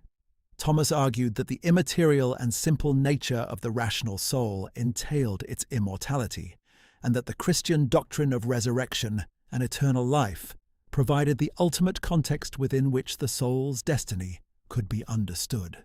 The synthesis that Thomas achieved between Aristotelian philosophy and Christian theology was not a mere eclecticism or a superficial blending of two incompatible traditions. It was a genuine intellectual achievement that required decades of sustained effort and extraordinary philosophical skill. Thomas had to show, case by case and argument by argument, how the truths of philosophy and the truths of faith fit together into a coherent whole.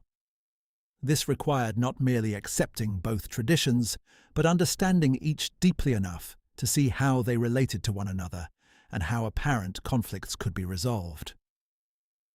The influence of this Aristotelian Christian synthesis extended far beyond Thomas's own time. It shaped the intellectual culture of Western universities for centuries.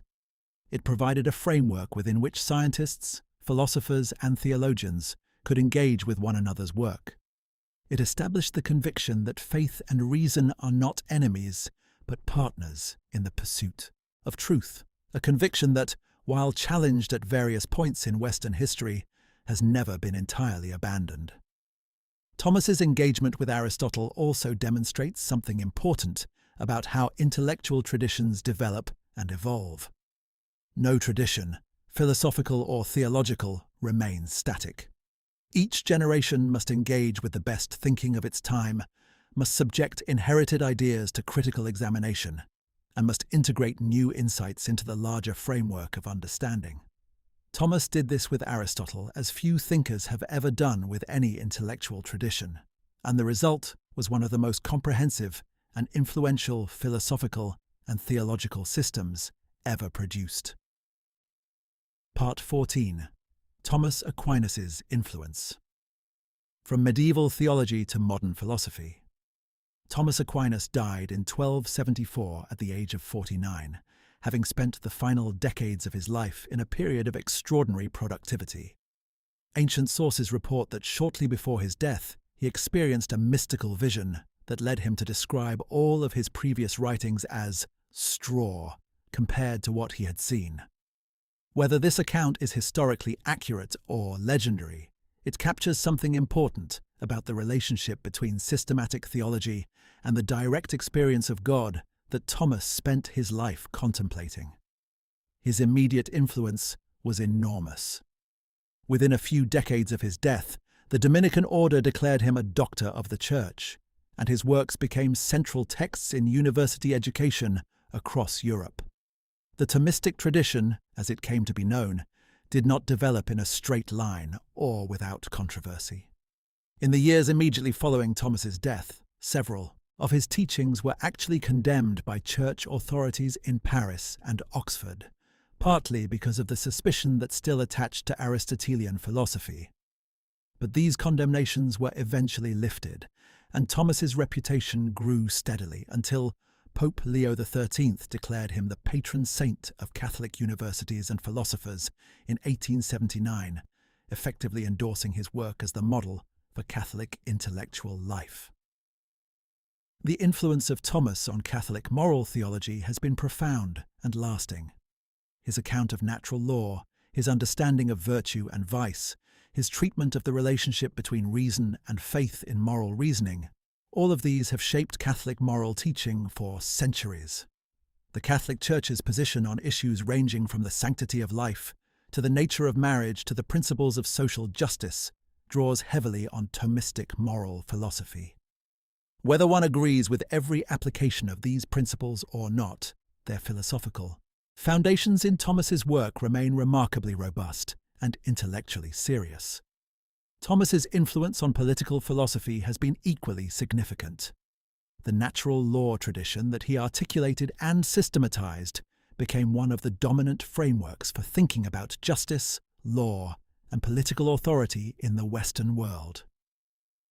The American founding fathers, though not Catholics and not explicitly Thomists, drew on natural law ideas that trace their philosophical genealogy back to Thomas.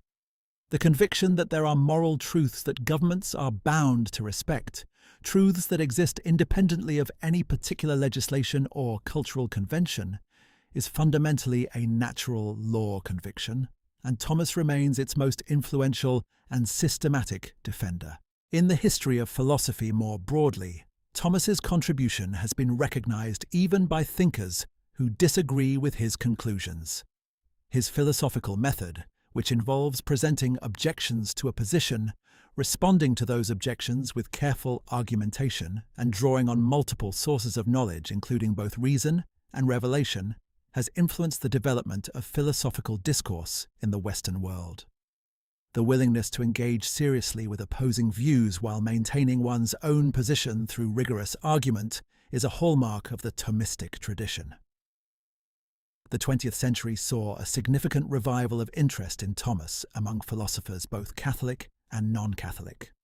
Thinkers like Jacques Maritain and Etienne Gilson developed what came to be called Thomistic existentialism, or the philosophy of being, drawing on Thomas's metaphysics to address the concerns of 20th century philosophy, including the nature of existence, the problem of meaning, and the relationship between knowledge and reality. These thinkers saw in Thomas not a relic of medieval thought, but a living philosophical tradition capable of engaging with the most pressing questions of modern life. Thomas's influence on the philosophy of mind and the philosophy of knowledge has also been significant in contemporary academic philosophy. His account of how abstract knowledge is derived from sensory experience, his understanding of the relationship between the intellect and the senses, and his treatment of the nature of truth have all found resonances in contemporary discussions of cognitive science, epistemology, and the philosophy of language.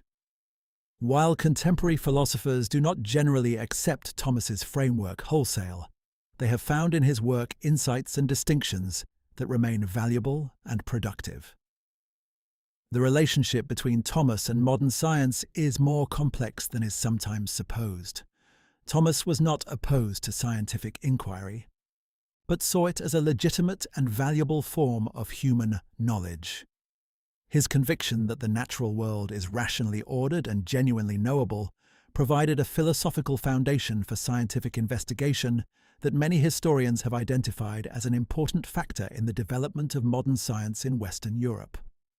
The idea that the universe operates according to rational laws that human beings can discover through observation and reasoning is, at its root, a theological conviction that Thomas articulated with particular clarity and force. Thomas's ethical and political thought has also found new relevance in contemporary debates about bioethics, social justice, and the moral foundations of law.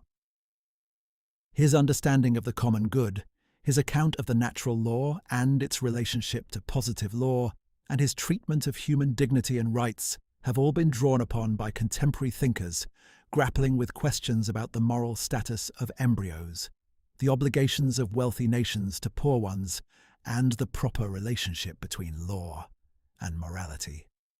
What remains remarkable about Thomas Aquinas, regardless of one's assessment of his conclusions, is the extraordinary intellectual ambition of his project.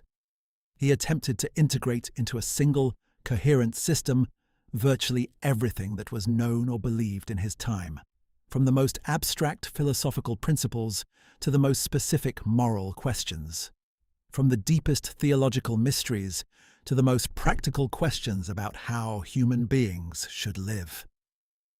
This ambition, combined with the rigor and honesty with which he pursued it, places Thomas among the greatest intellectual figures in human history, a thinker whose work continues to provoke, challenge, and illuminate centuries after his death. Part 15. Thomas Aquinas for the 21st century. Ancient wisdom in a modern world. We live in an age that Thomas Aquinas would find both familiar and profoundly alien. Familiar because the deepest questions about human existence, the questions that occupied Thomas throughout his life, remain as urgent as they ever were. How do we find meaning in a world that seems indifferent to human purposes? How do we ground morality when cultural values shift and change with bewildering speed? How do we understand the relationship between science and faith, between knowledge and belief, between the visible world and whatever may lie beyond it? These questions have not been answered by the passage of time. They demand ongoing engagement from every generation. The contemporary crisis of meaning and purpose makes Thomas more relevant than ever. We live in a culture that has largely abandoned the metaphysical framework within which Thomas understood human existence, a framework in which every aspect of reality has a place, a purpose, and a significance determined by its relationship to God. In the absence of this framework, or of any comparable comprehensive vision of reality, many people find themselves adrift, unable to identify what is genuinely valuable or worthy of pursuit. Thomas's insistence that reality has an intelligible structure, that human life has a genuine purpose, and that moral truth is discoverable rather than merely invented, offers a powerful alternative to the nihilism and relativism that characterize much of contemporary culture. The scientific revolution and the rise of materialist philosophy have created what many scholars have called the disenchanted universe, a world understood purely in terms of physical processes and natural laws, stripped of meaning, purpose, and value. Thomas would not have accepted this disenchantment as a necessary consequence of scientific knowledge. He would have argued, as he did in his own time, that the rational order that science discovers in the natural world is itself evidence of the rational intelligence that created it. The laws of nature are not meaningless regularities, but expressions of divine wisdom, and the human capacity to discover them is not a mere accident, but a gift from the God who created both the world and the minds capable of understanding it. The moral crisis of contemporary culture also invites a Thomistic response. In the absence of a shared moral framework grounded in something beyond human convention, moral discourse has become increasingly polarized and unproductive. Different groups assert incompatible moral claims without any shared basis for resolving their disagreements. Thomas's natural law tradition offers a potential alternative to this moral chaos. It proposes that moral truth is grounded not in cultural convention or individual preference, but in the nature of human beings themselves, a nature that is shared by all human beings, regardless of their culture, religion, or historical period. If this proposal is correct, then moral disagreements are not merely expressions of different preferences, but genuine intellectual disagreements that can in principle be resolved through careful reasoning and honest reflection on what human beings genuinely are and genuinely need in order to flourish. The relationship between science and religion remains one of the most contentious issues in contemporary intellectual life. Many people assume that science and faith are inherently opposed, that accepting the conclusions of modern science requires abandoning religious belief. Thomas would have rejected this assumption firmly. He argued in his own time, and his arguments remain powerful, that faith and reason cannot genuinely conflict because both originate from the same God who is the source of all truth. Where apparent conflicts arise, the solution is not to sacrifice one for the other, but to examine both more carefully until the conflict is resolved. This conviction has been vindicated repeatedly in the history of science, as apparent conflicts between scientific findings and religious teaching have often turned out to result from misunderstandings on one or both sides. The question of human dignity and human rights, which dominates much of contemporary moral and political discourse, draws heavily on Thomistic foundations even when this dependence is not explicitly acknowledged. The conviction that every human being possesses an inherent dignity that cannot be violated, regardless of their social status, their productive capacity, or their usefulness to others, is ultimately a theological conviction rooted in the belief that human beings are created in the image of God. Thomas articulated this conviction with philosophical precision, grounding human dignity in the rational nature of the human soul and in the unique position that human beings occupy in the hierarchy of being. The crisis of political polarization and social fragmentation also invites a Thomistic analysis. Thomas understood political life as oriented toward the common good, a shared framework of justice and opportunity within which all members of society can flourish. When political discourse becomes dominated by the pursuit of private advantage or factional victory rather than genuine concern for the common good, the result is precisely the kind of dysfunction and mutual hostility that characterizes much of contemporary political life. Thomas's insistence that political authority exists for the sake of the common good, not for the sake of those who hold it, remains a powerful corrective to the corruption and self-interest that afflict political systems everywhere.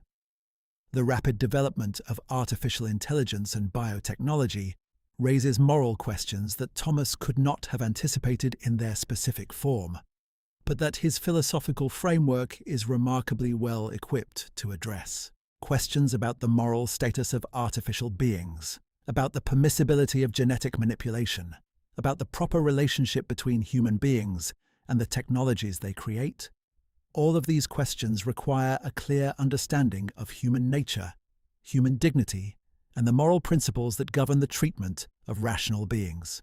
Thomas's account of human nature, grounded in his understanding of the rational soul and its relationship to the body, provides a foundation for addressing these questions that is both philosophically rigorous and morally serious. Thomas also offers resources for addressing the ecological crisis that threatens the natural world. His understanding of creation as a gift from God, his recognition that the natural world possesses its own intrinsic value as an expression of divine creativity, and his conviction that human beings have a responsibility to care for the creation entrusted to them all provide moral foundations for environmental stewardship that go beyond mere pragmatic concern for human survival. The natural world, for Thomas, is not merely a resource to be exploited, but a reflection of divine beauty and goodness that deserves to be respected and protected. The vision of human existence that emerges from Thomas's teaching remains, after 8 centuries, one of the most comprehensive, coherent, and intellectually serious attempts to address the deepest questions about what it means to be human. It does not offer easy answers or comfortable illusions. It demands sustained intellectual effort, moral discipline, and a willingness to face difficult truths about human nature and the human condition. But it offers something that few other intellectual traditions can match: a unified understanding of reality in which every aspect of human experience, from the most abstract philosophical question to the most intimate personal relationship, finds its place, its meaning, and its significance. Thomas Aquinas stands at the intersection of faith and reason, philosophy and theology, the ancient and the modern, as one of the greatest intellectual figures in human history. His work continues to challenge, inspire, and illuminate, not because he solved all philosophical problems once and for all, but because he modeled what it looks like to pursue truth with complete honesty, rigorous intelligence, and profound spiritual commitment. In an age that desperately needs such a model, Thomas remains an invaluable guide, not to easy answers, but to the kind of serious, sustained, and humble pursuit of truth that every age requires. Conclusion. The eternal relevance of the angelic Dr. Thomas Aquinas stands at the heart of Western intellectual history as one of its most ambitious and rigorous thinkers. 800 years after his death, his insights remain fresh and challenging. This is not because he solved philosophical problems that later thinkers simply forgot. Rather, he identified fundamental features of reality and human experience that every age must grapple with in its own way. Truth, goodness, beauty, the nature of God, the purpose of human life, the foundations of morality and justice. These are permanent concerns of human existence that require ongoing philosophical and theological attention. What makes Thomas eternally relevant is his refusal to offer easy answers or comfortable illusions. He looked directly at the most challenging aspects of existence and refused to explain them away or pretend they did not exist. Reality is ordered and intelligible. Human beings possess genuine freedom and genuine moral responsibility. Truth exists independently of human opinion. God is real, and his purposes govern all of creation. Death is real, but is not the final word. These are demanding truths, but they are truths. Any philosophy that denies them is building on foundations that cannot support weight. Yet Thomas also shows us that accepting these truths need not lead to despair or paralysis.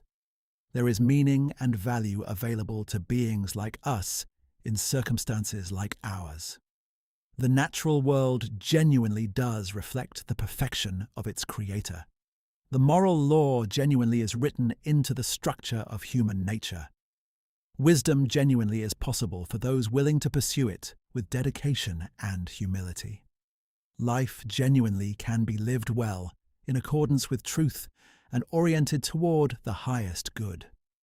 The image of light remains Thomas's most powerful symbol. In his famous hymn to the Blessed Sacrament, Thomas wrote of the God who is the source of all light, all truth, and all goodness. Light illuminates without consuming. It reveals the nature of things without distorting them. It enables perception without replacing the objects perceived. It spreads from its source to all who are willing to receive it, and its brightness is not diminished by being shared. We are, in Thomas's vision, beings created for the light. Our rational minds are capacities for understanding that are meant to be filled with truth. Our moral wills are capacities for choosing that are meant to be directed toward genuine good. Our hearts are capacities for loving that are meant to be oriented toward the God who is the source of all love. When we live in accordance with these capacities, fulfilling the nature that God has given us, we experience something of the joy and the purpose that Thomas saw as the ultimate destiny of human existence. Thomas teaches us to live as rational creatures within a rational universe, created by a rational God for rational ends. We are not aliens in an indifferent cosmos, but natural products of a creative intelligence that has made us in its own image. Our questions are expressions of a curiosity that God built into our nature. Our moral struggles are expressions of a freedom that God has given us as a gift. Our longing for meaning and purpose is an expression of a desire for God that can find its ultimate satisfaction only in God Himself. Living according to this understanding requires intellectual honesty to face hard truths, moral discipline to maintain commitment to genuine good, philosophical rigor to think clearly about difficult questions, and spiritual humility to recognize our limitations and our dependence on grace. It offers no ultimate consolations that bypass the difficulties of human existence or final solutions that make the moral life unnecessary.